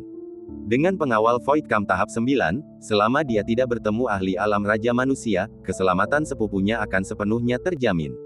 Kakek Yun, kau tolong terima aku juga. Aku, Hong Yu, juga seorang tetua agung keluarga Hong. Lebih baik membiarkanku hidup daripada membunuhku secara langsung. Aku juga bisa bekerja seperti anjing untuk kakek Yun, sama seperti Peng Xie. Melihat Peng Xie memohon belas kasihan dan terhindar dari kematian, ahli Void Camp tahap 9 dari keluarga Hong tidak dapat menahan diri untuk ikut berlutut. Terlebih lagi, dia segera memanggil Yun Qingyan sebagai kakek. Enyahlah, aku tidak punya cucu yang tidak berbakti. Ekspresi jijik melintas di mata Yun Qingyan, dan ia langsung memasukkan benih iblis ke dalam tubuh Hong Yu, lalu segera mengekstraknya. Yun Qingyan menerima penyerahan Peng Xie. Salah satu alasan yang sangat penting adalah bahwa Peng Xie mengaku dirinya tidak begitu dihormati di klan Raja Wali Agung dan telah lama memendam keinginan untuk meninggalkannya. Yun Qingyan kini berada di titik yang tidak bisa kembali bersama klan Raja Wali Agung, keluarga Hong, dan klan Merak. Cepat atau lambat, dia akan memusnahkan ketiga klan ini. Menerima penyerahan Hong Yu mungkin akan berujung pada membesarkan seekor harimau yang pada akhirnya akan menyakitinya. Namun Peng Xie berbeda, dia sendiri sempat berpikir untuk meninggalkan klan Raja Wali Agung. Perlu disebutkan bahwa pernyataan Peng Xie tentang ketidakpopulerannya di klan Raja Wali Agung dan keinginannya untuk pergi adalah tulus, setidaknya, indera kedewaan Yun Qingyan tidak mendeteksi adanya kepalsuan. Suxin, apakah kamu berniat menyerah? Yun Qingyan menatap Suxin. Dari ketiga pasukan klan, hanya Peng Xie dan Suxin yang masih hidup. Apakah menurutmu itu mungkin? Mata Suxin berkilat jijik, bagaimana mungkin dia tidak melihat bahwa Yun Qingyan sedang menggodanya. Terlepas dari apakah dia menyerah, nasib akhirnya akan sama, kematian. Aku tidak bermaksud membunuhmu. Yun Qingyan menatap Suxin, matanya penuh ejekan, tentu saja, aku juga tidak akan membiarkanmu pergi begitu saja. Begitu suaranya jatuh, benih iblis terbang keluar dari telapak tangannya dan memasuki tubuh Suxin. Setelah mengekstrak benih iblis, Yun Qingyan menyuntikkan sebagian energi spiritual ke tubuh Suxin. Ini seketika memulihkan Suxin dari orang biasa menjadi orang yang memiliki kultivasi alam yang. Kembalilah dan beritahu Kong Rou, selama klan Merak belum dimusnahkan, dendamku padanya tidak akan berakhir. Saat Yun Qingyan mengucapkan kata-kata ini, niat membunuh yang mengerikan melonjak dari tubuhnya. Saat Kong Rou masih dalam telurnya, Yun Qingyan menyelamatkan hidupnya. Setelah itu, ia melakukan perjalanan miliaran mil untuk mengawal Kong Rou kembali ke klan Merak. Namun Kong Rou tidak hanya tidak menunjukkan rasa terima kasih. Dia bahkan membalas kebaikannya dengan permusuhan, menginginkan pesawat ulang-alik pelarian surga dan cincin Ling Luo milik Yun Qingyan. Sebagai seorang kaisar abadi, prinsip perilaku Yun Qingyan selalu membalas kebaikan dan membalas dendam. Dia akan menuntut pembayaran 100 kali lipat, bahkan 1000 kali lipat atas apa yang menjadi hutang Kong Rou padanya. Ledakan. Yun Qingyan melambaikan tangannya, mengirim Suxin terbang ratusan ribu meter jauhnya. Ayo pergi. Yun Qingyan membawa Peng Xie dan terbang cepat menuju ibu kota prefektur Hongwu. Setelah terbang hampir seharian, keduanya tiba di atas sungai tanpa dasar. Yun Qingyan menggunakan kekuatan inti bayi atribut airnya untuk membelah sungai yang bergelombang, membawa Peng Xie ke dasar sungai. Yun Qingyan kemudian membentuk lebih dari 100 formasi. Aku perlu menyendiri untuk sementara waktu. Selama waktu ini, kau akan menjagaku. Yun Qingyan memberi instruksi, lalu menambahkan beberapa formasi lagi di sekitar mereka, mengisolasi dirinya dari Peng Xie. Di dalam Ling Luo Ring, pada saat ini, ada ratusan benih iblis transformasi bayi, dan 11 benih iblis Void Camp, tidak, menghitung benih iblis Meiji yang belum dimurnikan dari sebelumnya, totalnya ada 12 benih iblis Void Camp. Yun Qingyan tidak lagi peduli dengan benih iblis transformasi bayi. Dia hanya menggunakan semuanya untuk mengukir rune, bersiap untuk langsung mengeluarkan formasi pembantaian abadi 9 surga. Setelah semua benih iblis transformasi bayi terukir, Yun Qingyan kemudian menahan sakit hati dan mengeluarkan 4 benih iblis Void Camp tahap 9 untuk mulai mengukir rune. Dia melakukan ini sebagai tindakan pencegahan, kalau-kalau dia bertemu dengan seniman bela diri alam Raja Manusia. Formasi pembantaian abadi 9 surga yang dibentuk oleh benih iblis tahap 9 Void Camp, meskipun tidak dapat membunuh ahli alam Raja Manusia, itu cukup untuk menahan mereka dan memberi mereka cukup waktu untuk melarikan diri. Yun Qingyan bergumam. Setelah mengukir 4 benih iblis Void Camp tahap 9, setengah hari telah berlalu. Yun Qingyan pertama-tama mengeluarkan benih iblis Meiji dan mulai memurnikannya. 2 hari kemudian, benih iblis Meiji hanya memiliki 30% energinya yang tersisa, dan Yun Qingyan berhasil memasuki tahap inti bayi 8. Setelah mencapai tahap inti bayi 8, kecepatan Yun Qingyan dalam memurnikan benih iblis meningkat beberapa kali lipat. Hanya dalam waktu setengah hari, ia telah menghabiskan sisa 30% energinya. Masih ada 7 benih iblis Void Camp yang tersisa, cukup bagiku untuk mencapai alam inti bayi yang ekstrim, atau bahkan alam mendalam setengah langkah. Yun Qingyan bergumam dengan suara rendah lalu mengeluarkan benih iblis lainnya untuk dilahap. Kali ini, hanya butuh waktu 1,5 hari untuk memurnikan seluruh benih iblis. Melahap 2 benih iblis lagi akan membuatku mencapai tahap inti bayi 9. Yun Qingyan mengeluarkan benih iblis lainnya. Dalam sekejap, 3 hari berlalu. Setelah memurnikan 2 benih iblis lagi, Yun Qingyan berhasil mencapai tahap inti bayi 9 seperti yang diinginkan. Inti bayi tahap 9. Sekarang, bahkan jika aku berhadapan langsung dengan Raja Manusia setengah langkah, aku punya kekuatan untuk bertarung. Yun Qingyan tidak keluar dari pengasingannya tetapi memilih untuk terus memurnikan benih iblis. Keempat benih iblis Void Camp yang tersisa semuanya disempurnakan oleh Yun Qingyan hanya dalam 3 hari. Apa yang terjadi? Peng Xie, yang menjaga Yun Qingyan, mengubah ekspresinya. Dia merasakan energi spiritual langit dan bumi di sekitarnya menjadi kacau, bahkan seluruh sungai mulai menderu. Dari luar, sungai yang awalnya mengalir tenang tiba-tiba menjadi gelombang besar, dan ikan-ikan serta binatang buas penghuni sungai itu tampak sangat terkejut, menjadi gelisah dan resah. Banyak binatang buas bahkan dengan panik menabrak tepi sungai, mencoba melarikan diri dari daerah yang bermasalah ini. Senior Yun, apakah Senior Yun sudah mencapai alam Raja Manusia? Bagaimana mungkin dia menyebabkan keributan sebesar itu? Suara Peng Xie terdengar cemas dan gelisah.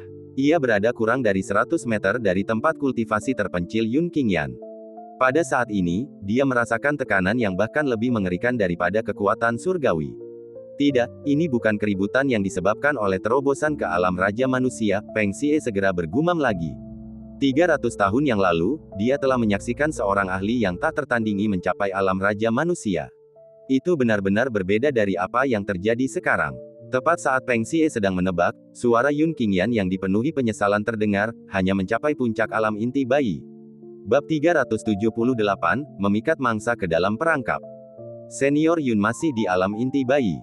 Mendengar gumaman Yun Qingyan, mata Peng Xie menampakkan ekspresi terkejut. Tunggu, Senior Yun baru saja mengatakan dia telah mencapai alam inti bayi. Mata Peng Xie tiba-tiba melebar. Sebagai seorang kultivator hamparan Void tingkat 9, ia tentu tahu apa yang diwakili oleh keadaan ekstrim. Setiap orang yang mampu berkultivasi hingga ke Void Expanse Realm adalah seorang jenius yang sangat berbakat. Akan tetapi, Peng Xie sendiri belum pernah mencapai keadaan ekstrim di alam manapun. Dalam pandangan Peng Xie, negara ekstrim merupakan eksistensi yang legendaris, bahkan banyak Raja Yingzhu yang tidak pernah mencapainya. Namun, Yun Qingyan tidak hanya mencapai keadaan ekstrim tetapi juga keadaan ekstrim dari alam inti bayi. Ketika Yun Qingyan menyingkirkan formasinya dan berjalan keluar, Peng Xie mengumpulkan keberaniannya dan bertanya, Senior Yun, apakah kamu juga mencapai alam ekstrim di setiap alam sebelum alam inti bayi? Melihat Yun Qingyan mengangguk, rahang Peng Xie hampir ternganga ke tanah, namun dengan cepat, ia menjadi luar biasa gembira. Dia telah berjanji setia kepada Yun Qingyan, dan semakin besar potensi Yun Qingyan, semakin banyak pula keuntungan yang akan didapatnya. Setelah mencapai alam ekstrim di setiap alam, Senior Yun kemungkinan besar akan menembus belenggu alam Raja Manusia dan memasuki alam yang lebih tinggi di masa depan. Banyak seniman bela diri biasa yang keliru meyakini bahwa alam Raja Manusia adalah puncak kultivasi. Tidak, lebih tepatnya, bukan hanya seniman bela diri biasa saja yang berpikir demikian, bahkan banyak seniman bela diri alam transformasi bayi dan bahkan alam hamparan kekosongan mempercayai hal ini. Peng Xie baru mengetahui bahwa ada alam yang lebih tinggi di atas alam Raja Manusia secara kebetulan, setelah mendengar percakapan antara Raja Peng Agung dan Raja Merak. Akan tetapi, wilayah itu sangat sulit dimasuki, bahkan makhluk kuat seperti Raja Peng Agung dan Raja Merak tidak yakin bisa mencapainya. Tentu saja, dalam percakapan mereka, Raja Peng Agung dan Raja Merak telah menyebutkan sesuatu, jika kita menghabiskan sedikit lebih banyak waktu berjuang untuk mencapai keadaan ekstrim saat itu, mungkin alam di luar Raja Manusia tidak akan menjadi mimpi yang mustahil. Menafsirkan kalimat ini dari sudut pandang lain, dapatkah dipahami bahwa untuk memasuki alam di atas alam Raja Manusia, seseorang harus mencapai keadaan ekstrim di setiap alam selama tahap-tahap lemah mereka. Peng Xie, berangkat sekarang dan pergilah ke Sekte Pedang Surgawi di Kabupaten Iblis Darah secepat mungkin. Yun Qingyan tiba-tiba berkata, Senior Yun dari Kabupaten Bloodfin. Tanya Peng Fei terkejut. Kabupaten Bloodfin punya nama lain di Yingzhou, Tanah Barbar. Ini berarti peradaban seni bela diri Bloodfin County terbelakang, sumber dayanya langka, dan penduduknya adalah kaum barbar yang tidak berbudaya. Peng Fei tidak dapat membayangkan bahwa seseorang yang sekuat dan merupakan putra kesayangan surga seperti Yun Qingyan akan datang dari daerah Bloodfin yang dikenal sebagai negeri barbar. Bolehkah aku bertanya apa yang Senior Yun ingin aku lakukan di daerah Iblis Darah? Tanya Peng Fei lagi. Jadilah pengawal seseorang. Yun Qingyan berkata, tampaknya terlalu malas untuk membuang kata-kata dengan Peng Xie, dan langsung menyatakan, kamu tidak perlu tahu terlalu banyak sekarang, kamu akan mengetahuinya ketika kamu sampai di Sekte Pedang Surgawi. Setelah mengusir Peng Fei, sosok Yun Qingyan langsung melonjak dari dasar sungai. 18 aliran energi yang mendalam muncul di belakangnya, seperti jet, mendorong Yun Qingyan melaju menuju ibu kota Kabupaten Hongwu. Kecepatan Yun Qingyan sangat cepat. Meski tidak sekeram Sky Escape Shuttle, kecepatannya sebanding dengan kecepatan penuh Raja Manusia setengah langkah. Wajah Yun Qingyan menampakkan antisipasi, indera kedewaannya telah mendeteksi kehadiran Qiling. Dengan kecepatan terbang saya saat ini, saya akan mencapai ibu kota Kabupaten Hongwu dalam 10 hari. Selain antisipasi, Yun Qingyan juga menunjukkan sedikit kenakalan di wajahnya. Aku penasaran bagaimana reaksi Qiling nanti saat tahu aku telah menyempurnakan Starry Sky Behemoth menjadi klon. Starry Sky Behemoths dan Primordial Chaos Beast merupakan musuh bebuyutan. Sejak awal mula alam semesta, mereka adalah musuh alami, begitu mereka bertemu, itu adalah pertarungan sampai mati. Pada saat ini, lebih dari 200 juta kilometer jauhnya dari Yun Qingyan. Di dalam penjara tertutup yang terbuat dari besi hitam, seekor anak kucing putih bersih dengan bulu halus tiba-tiba membuka mata cerdasnya. Yun Qingyan, datang untukku. Ia berbicara dalam bahasa manusia, nadanya penuh dengan kegembiraan yang tak tertahankan. Yun Qingyan benar-benar mencapai alam inti bayi ekstrim. Sialan, selama beberapa bulan terakhir aku di penjara, kultivasinya benar-benar melampauiku. Kucing ini tak lain adalah binatang kekacauan primordial, Qiling. Qiling tampak kesal. Meskipun hubungannya dengan Yun Qingyan baik, mereka selalu bersaing secara diam-diam. Di masa keemasan mereka memiliki kemampuan yang seimbang, dengan tingkat kultivasi dan kekuatan tempur yang serupa. Setelah kedua kultivasi mereka menurun, titik awal mereka pun serupa. Jadi, mereka selalu bersaing secara rahasia untuk melihat siapa yang dapat memulihkan kultivasinya lebih cepat. Awalnya, Qiling mampu mengimbangi kecepatan Yun Qingyan, bahkan terkadang melampauinya. Namun selama beberapa bulan dia dipenjara oleh Lu Chen, Yun Qingyan benar-benar maju lebih dulu. Aku baru saja memasuki alam roh bawaan belum lama ini, tapi Yun Qingyan sudah maju ke alam inti bayi. Qiling menggerutu dengan marah. Tentu saja, ketidaksenangannya bermula dari di penjara, yang menyebabkan kultivasinya tertinggal dari Yun Qingyan. Bukan karena dia kesal karena Yun Qingyan telah memasuki keadaan ekstrim dari alam inti bayi. Tapi itu aneh, bagaimana aku bisa merasakan dua aura Yun Qingyan? Qiling bergumam pada dirinya sendiri. Selama periode ini, ia telah merasakan dua aura Yun Qingyan lebih dari sekali. Awalnya, Qiling hanya mengira dirinya berhalusinasi karena terlalu lama di penjara. Namun kali ini, sembari merasakan aura Yun Qingyan dari jarak dekat, dia juga merasakan aura dari tempat yang sangat jauh, juga aura Yun Qingyan. Apakah Yun Qingyan telah mengolah tubuh bayi sebelumnya? Qiling bergumam pada dirinya sendiri. Setelah seorang seniman bela diri memasuki alam transformasi bayi, mereka dapat memperoleh tubuh bayi.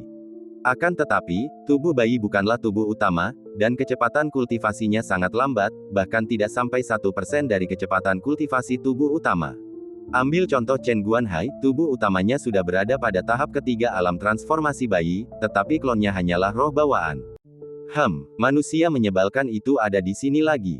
Qiling tiba-tiba mendongak, ke arah puncak penjara besi hitam.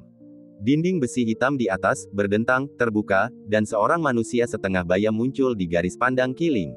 Manusia setengah baya itu berpakaian seperti seorang peramal. Ia mengenakan jubah kain kasar putih polos, memegang bendera kain kasar putih di tangan kanannya, yang di atasnya tertulis karakter tinta besar Cakram Ilahi, Perhitungan Hantu. Peramal setengah baya itu menatap Qiling, lalu menunjuk jarinya, dan energi emas keluar dari ujung jarinya. Seperti tali panjang, ia langsung mengikat Qiling. Saudara Wei, seberapa yakinkah kamu bahwa kucing binatang roh ini dapat memikat Yun Qingyan ke sini?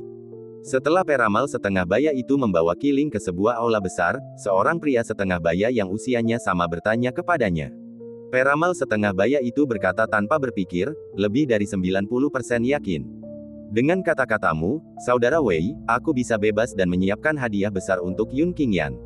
Pria paruh baya itu bertanya sambil bertanya-tanya, lalu sosoknya menghilang di aula. Setengah hari kemudian, berpusat di aula besar ini, formasi besar yang mematikan menyelimuti area seluas 100.000 meter. Bab 379, Menyelamatkan Binatang Kekacauan Primordial, Qiling. Master formasi Sekte Starfall memang punya keahlian.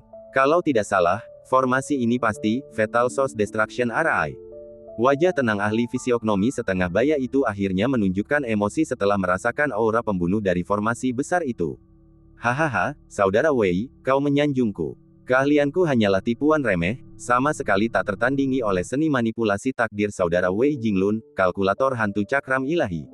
Orang yang menyiapkan formasi itu tertawa terbahak-bahak, dan sosoknya muncul entah dari mana di dalam aula utama. Mari kita perkenalkan diri kita kembali. Wei Jinglun, seorang manipulator takdir dari Kekaisaran Abadi, murid Sekte Bodhisattva Lumpur. Ahli fisiognomi setengah baya, Wei Jinglun, berjalan ke arah pria setengah baya yang mengatur formasi, sambil menangkupkan tangannya untuk memberi salam. Sebelum menyaksikan penguasaan formasi oleh pihak lain, Wei Jinglun tidak terlalu memperhatikannya, oleh karena itu sebelumnya bersikap acuh tak acuh. Feng Yin, Tetua Agung Sekte Starfall, seorang master formasi Raja Manusia setengah langkah. Sang master formasi, Feng Yin, juga menangkupkan kedua tangannya dan berkata. Setelah jeda, Feng Yin melanjutkan, Saudara Wei, arai penghancur sumber janin masih kekurangan, sumber janin. Bisakah Anda meminjamkan kucing binatang roh di tangan Anda? Kau ingin menggunakannya sebagai sumber janin. Ahli fisiognomi parubaya, Wei Jinglun, sedikit menyipitkan matanya. Setelah Fatal Source Destruction Arai terbentuk, selama sumber janin tidak hancur, pembentukan akan terus beroperasi.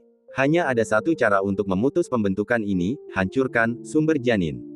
Jika kucing binatang roh digunakan sebagai sumber janin, maka susunan penghancur sumber janin akan tetap ada hingga mati. Kucing binatang roh ini awalnya direnggut oleh tetua Lu Chen dari Sekte Starfall kami dari Yun Qingyan. Lu Chen berkata sebelum meninggal bahwa kucing binatang roh ini memiliki hubungan yang dalam dengan Yun Qingyan. Selama digunakan sebagai sumber janin, Yun Qingyan akan benar-benar terperangkap begitu ia memasuki formasi. Kata Master Formasi, Feng Yin. Jika Yun Qingyan ingin menghancurkan arai penghancur sumber janin, ia hanya bisa menghancurkan sumber janin. Jika sumber janin adalah kucing binatang roh, maka Yun Qingyan akan berada dalam dilema. Jika dia menghancurkannya, kucing binatang roh akan musnah. Kalau tidak, dia sendiri akan menjadi kura-kura dalam toples. Ini juga merupakan salah satu alasan mengapa Feng Yin menyiapkan Fatal Source Destruction Arai. 3 hari berlalu dengan cepat. Yun Qingyan hanya berjarak sekitar 7 hari dari ibu kota Komando Hongwu. Di langit malam, Yun Qingyan terbang cepat di bawah bintang-bintang. Tiba-tiba, sosoknya bergetar dan dia tiba-tiba memperlambat kecepatan terbangnya. Yun Qingyan dan Qiling memiliki kontrak jiwa, dan Qiling adalah budak kekaisaran Yun Qingyan. Yun Qingyan dapat merasakan lokasi Qiling melalui kontrak jiwa. Akan tetapi, jika jaraknya terlalu jauh, mereka hanya dapat merasakan jarak umum satu sama lain. Dan tidak dapat mencapai komunikasi jiwa. Yun Qingyan kini telah terbang ke jangkauan di mana ia dapat berkomunikasi dengan Qiling melalui jiwa. Baru saja, suara Qiling bergema di jiwa Yun Qingyan. Yun Qingyan, aku digunakan sebagai sumber janin untuk Fatal Source Destruction Arai, untuk memikatmu ke dalam perangkap. Setelah suara Qiling jatuh, niat membunuh yang mengerikan melonjak dari Yun Qingyan. Sebagai Kaisar Abadi, bagaimana mungkin dia tidak tahu tentang Fatal Source Destruction Arai? Ia menekan niat membunuh di dalam hatinya dan mengirimkan pesan kepada Qiling, apa tingkat kultivasi orang yang membentuk formasi ini? Seberapa luas area yang dicakup oleh formasi ini? Raja Manusia setengah langkah, 10.000 li ke segala arah ditutupi oleh formasi, Qiling segera mentransmisikan kembali. Saya mengerti. Setelah suara Yun Qingyan jatuh, dia memutus transmisi jiwa dengan Qiling. Dalam sekejap mata, 7 hari berlalu. Yun Qingyan, yang telah terbang selama 10 hari 10 malam terus-menerus, mendarat di pegunungan yang luas. Pegunungan ini disebut Gunung Honglian dan merupakan ibu kota Komando Hongwu, dengan semua bangunannya dibangun membelakangi gunung. Seluruh jajaran gunung itu luas dan tak berbatas, bahkan akal sehat Yun Qingyan pun tak dapat mencapai ujungnya. Ratusan ribu orang tinggal di pegunungan itu, semuanya adalah anggota keluarga Hong. Yun Qingyan telah mengetahui dari Chen Sangxiang sebelumnya bahwa keturunan langsung keluarga Hong tinggal di daerah pegunungan yang lebih dalam. Lebih jauh lagi, Gunung Honglian sendiri merupakan suatu formasi megah. Jika diaktifkan, bahkan dapat menjebak seniman bela diri alam Raja Manusia. Formasi Kui Surgawi. Yun Qingyan hanya melirik Gunung Honglian dan tahu formasi tersembunyi di dalam pegunungan ini. Yun Qingyan tidak langsung pergi menyelamatkan Qiling. Sebaliknya, ia menggunakan energi mendalam atribut bumi untuk menggali jauh di bawah tanah. Formasi Heavenly Kui memiliki total 9.999 titik formasi, masing-masing terkubur lebih dari 5.000 meter di bawah tanah. Apa yang harus dilakukan Yun Qingyan sekarang adalah menghancurkan formasi Kui Surgawi terlebih dahulu. 3 jam kemudian, Yun Qingyan telah menghancurkan 99 titik formasi yang paling penting. Dengan hilangnya 99 titik formasi ini, formasi Kui Surgawi akan kehilangan setidaknya 50% kekuatannya. Yun Qingyan bergumam, dan sosoknya segera terus menyelinap menuju pusat formasi Kui Surgawi. Ia bahkan bermaksud menghancurkan mata formasi itu. 10 menit kemudian, Yun Qingyan telah menyelinap ke posisi pusat formasi Kui Surgawi. Mata formasi juga dilindungi oleh formasi, bahkan seorang seniman bela diri di alam raja manusia tidak akan mampu menghancurkan formasi ini dalam waktu singkat. Yun Qingyan tidak berniat menghancurkan formasi itu dengan kekuatan kasar. Sebaliknya, ia menggunakan indera ilahinya untuk menyesuaikan auranya agar identik dengan formasi penjaga, dan tubuhnya langsung menembusnya. Dia tiba di depan mata formasi Kui Surgawi. Sebenarnya ia menggunakan kristal 5 warna sebagai mata formasi. Mata Yun Qingyan tak dapat menahan keterkejutan saat melihat mata formasi Kui Surgawi. Sungguh pemborosan sumber daya alam. Kristal 5 warna adalah biji pemurnian yang langka bahkan di alam abadi, namun keluarga Hong menggunakannya sebagai mata formasi untuk formasi Kui Surgawi. Gumaman Yun Qingyan baru saja berakhir. Sarung pedang pembunuh langit di punggungnya tiba-tiba bergetar hebat, ia ingin melahap kristal 5 warna. Apa, katamu setelah melahap kristal 5 warna, kau bisa menyalurkan energinya kembali ke pedang ilahi pembunuh langit? Napas Yun Qingyan tersengal-sengal, dan dia berkata dengan tatapan terkejut. Yun Qingyan sudah tahu bahwa pedang ilahi pembunuh langit telah jatuh ke medan perang kuno dan dipenjarakan oleh kekuatan tak dikenal. Kekuatan ini terus-menerus menyempurnakan pedang ilahi pembunuh surga. Jika sarung pedang pembunuh surga dapat menyalurkan energi kembali ke pedang ilahi pembunuh surga setelah memurnikan kristal 5 warna, setidaknya itu akan meningkatkan peluangnya untuk mendapatkan kembali pedang ilahi pembunuh surga lebih dari 30%. Aku akan mengatur agar kamu segera memurnikan kristal 5 warna. Saat Yun Qingyan berbicara, dia telah melepaskan sarung pedang pembunuh langit dan menyematkannya ke kristal 5 warna. Dengung, dengung, dengung. Sarung pedang pembunuh langit bergetar hebat. Baginya, kristal 5 warna itu setara dengan benih iblis alam raja manusia di mata Yun Qingyan. Dengung, dengung, dengung. Kamu butuh 1 hari untuk menyempurnakan kristal 5 warna itu. Yun Qingyan sedikit mengernyit. Baiklah, biarkan Qiling menderita 1 hari lagi. Rencana awal Yun Qingyan adalah menyelamatkan Qiling terlebih dahulu dan kemudian merampok perbendaharaan keluarga Hong. Namun sekarang, tampaknya dia harus mengubah urutannya. Tanpa sarung pedang pembunuh langit di tangan, Yun Qingyan tidak 100% yakin bisa menyelamatkan Qiling. Tetapi merampok perbendaharaan keluarga Hong berbeda. Yun Qingyan cukup percaya diri bahwa dia bisa melakukannya tanpa seorang pun menyadarinya. Setelah meninggalkan sini, Yun Qingyan menghabiskan 4 jam dan akhirnya menemukan lokasi perbendaharaan keluarga Hong. Jaraknya kurang dari 10 menit dari tempat Qiling di penjara. Bab 380, Tablet Penyegel Iblis. Kekuatan apapun, setelah berkembang sampai tingkat tertentu, menjadi tidak terpisahkan dari formasi. Semakin kuat suatu pasukan, semakin bergantung pada formasi. Ambil contoh keluarga Hong, tidak hanya seluruh gunung Honglian dipenuhi dengan formasi agung. Tetapi bahkan brankas harta karun mereka ditutupi dengan susunan formasi yang menakjubkan. Memicu salah satu formasi ini akan menyebabkan reaksi berantai, mengaktifkan semua formasi besar. Jika orang lain, bahkan ahli alam raja manusia, mereka tidak akan bisa memasuki brankas keluarga Hong untuk sementara waktu. Namun Yun Qingyan berbeda. Bahkan, formasi pengguncang bumi penyegel langit, yang memerlukan kultivasi dewa sejati untuk dibentuk, tidak dapat menghentikan Yun Qingyan, apalagi formasi lainnya. Yun Qingyan menggunakan indera kedewaannya untuk menyatukan auranya dengan formasi kubah. Beberapa menit kemudian, ia melewati lapisan penghalang formasi dan memasuki brankas. Gudang senjata milik keluarga Hong tidak lebih kecil dari gudang senjata milik klan Merak. Itu dibangun dari batu putih susu yang sangat keras. Saat memasukinya, indera ketuhanan Yun Qingyan meliputi setiap inci ruang di dalamnya. Sang-sang secara khusus memintaku untuk menemukan sebuah prasasti batu dengan ukiran karakter Qian di atasnya. Mungkinkah ini? Indera kedewaan Yun Qingyan dengan cepat terkunci pada sebuah prasasti batu yang tertanam di tanah. Prasasti itu berwarna putih keabu-abuan, ditutupi dengan ukiran kuno yang padat, dan di bagian tengahnya terdapat karakter besar Qian. Prasasti itu memancarkan aura kuno dan sunyi, yang langsung menunjukkan usianya yang sangat tua, berasal dari era kuno. Prasasti batu ini sepertinya memanggilku. Tatapan Yun Qingyan sedikit terhenti. Ia samar-samar merasakan sebuah panggilan pikiran yang terpancar dari prasasti batu itu. Di dalam prasasti batu itu, ada surat wasiat yang tersegel. Indra ketuhanan Yun Qingyan segera menemukan sumber panggilan tersebut.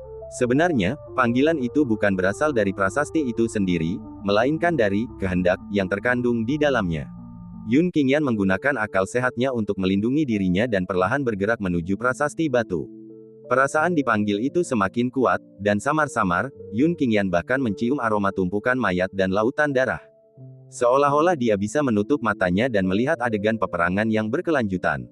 Berdengung, cahaya keemasan yang dahsyat tiba-tiba meledak dari prasasti batu dan langsung menyelimuti Yun Qingyan. Cahaya keemasan ini seperti virus yang tak terhitung jumlahnya, menyerbu ke dalam tubuh Yun Qingyan. Yun Qingyan secara naluriah melawan dengan indera keilahiannya, tetapi hanya dalam satu pertemuan, indera keilahiannya dihancurkan oleh cahaya keemasan. Sosok agung muncul entah dari mana di benak Yun Qingyan. Di sekitar sosok itu, dunia-dunia muncul, tidak statis, tetapi terus berubah, bergantian antara kelahiran dan kehancuran. Tiba-tiba sosok agung itu mendongak ke arah Yun Qingyan. Hanya dengan sekali pandang, Yun Qingyan merasakan sensasi geli di punggungnya, dan napas serta detak jantungnya langsung terhenti. Yun Qingyan ingin menggunakan akal ilahi Kaisar Abadi untuk menyelidiki pihak lain. Karena mata telanjangnya bukan saja tidak bisa mengetahui kedalaman lawan bicaranya, tetapi juga tidak bisa melihat penampilannya.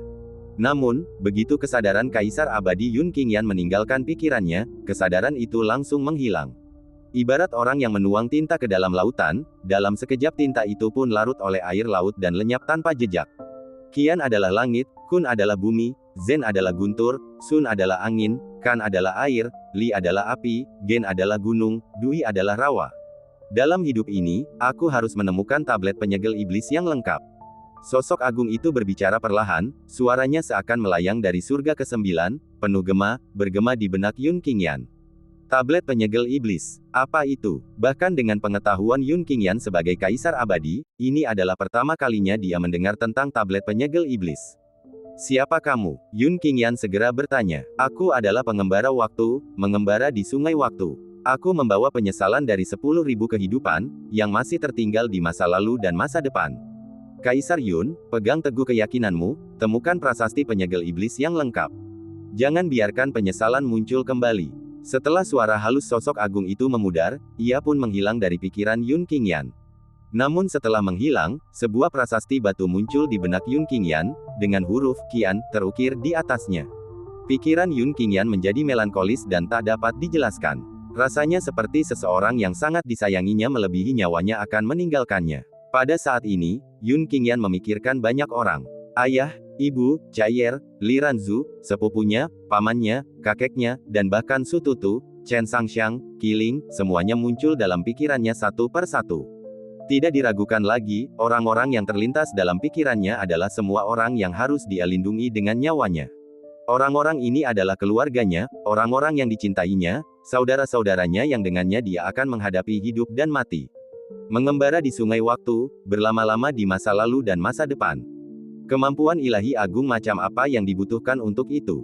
Satu pikiran saja telah menghancurkan indera ilahi Kaisar Abadiku. Alam agung macam apa itu? Siapa sebenarnya dia, dan mengapa dia bisa memanggil namaku, Kaisar Yun? Dan apa maksudnya dengan menyuruhku berpegang teguh pada keyakinanku, menemukan tablet penyegel iblis yang lengkap, dan tidak membiarkan penyesalan muncul kembali? Yun Qingyan bergumam pada dirinya sendiri, lalu terdiam. Tiba-tiba, sebuah pikiran gila muncul dalam benak Yun Qingyan. Dia bilang dia punya penyesalan 10.000 kehidupan, jadi dia berkutat di masa lalu dan masa depan. Dia juga memperingatkanku untuk berpegang teguh pada keyakinanku, menemukan tablet penyegel iblis yang lengkap, dan tidak membiarkan penyesalan muncul kembali. Mungkinkah dia? Yun Qingyan bergumam pada dirinya sendiri, dan saat dia mencapai akhir, dia secara misterius terikat oleh hukum tak kasat mata, yang mencegahnya mengucapkan tebakannya. Retak, retak, retak. Tubuh fisik Yun Qingyan tiba-tiba mengalami tekanan, hukum tak kasat mata itu tampaknya ingin menghancurkannya secara langsung. Yun Qingyan ingin melawan, tetapi ia tak berdaya. Sebagai seorang kaisar abadi, ini pertama kalinya ia merasakan kekuatan yang begitu mengerikan. Dihadapkan dengan kekuatan ini, bahkan seorang kaisar abadi tampak tidak berarti seperti seekor semut. Yun Qingyan tampaknya memikirkan hal lain dan segera menjaga pikirannya, menghentikan semua dugaan. Benar saja, begitu dia menghentikan pikirannya, tekanan yang menghancurkan pada tubuh fisiknya langsung lenyap tanpa jejak. Akal sehat Yun Qingyan kembali ke pikirannya dan berjalan menuju prasasti batu yang tertanam di sana. Tanpa ragu, Yun Qingyan memotong jarinya dan meneteskan setetes darah esensi ke tablet batu. Cahaya keemasan berkelebat. Yun Qingyan telah membuat prasasti batu itu mengenalinya sebagai tuannya. Pegang teguh keyakinanmu, temukan tablet penyegel iblis yang lengkap. Jangan biarkan penyesalan muncul kembali. Meskipun aku belum sepenuhnya memahami kalimat ini, aku akan melakukannya. Yun Qingyan berkata dengan tekad yang kuat. Seketika, akal sehatnya hilang dari benaknya. Yun Qingyan mulai menyerbu gudang harta karun keluarga Hong. Berbagai teknik kultivasi, harta magis, dan harta alam yang tak terhitung jumlahnya semuanya tersimpan di dalam cincin roh Luo miliknya. Setengah jam kemudian, semua harta bergerak di brankas keluarga Hong telah ditempatkan ke dalam cincin roh Luo milik Yun Qingyan. Sedangkan untuk bagian sisanya yang tidak bisa diambil, Yun Qingyan memilih untuk menghancurkannya daripada membiarkannya utuh. Dia menghancurkan semuanya.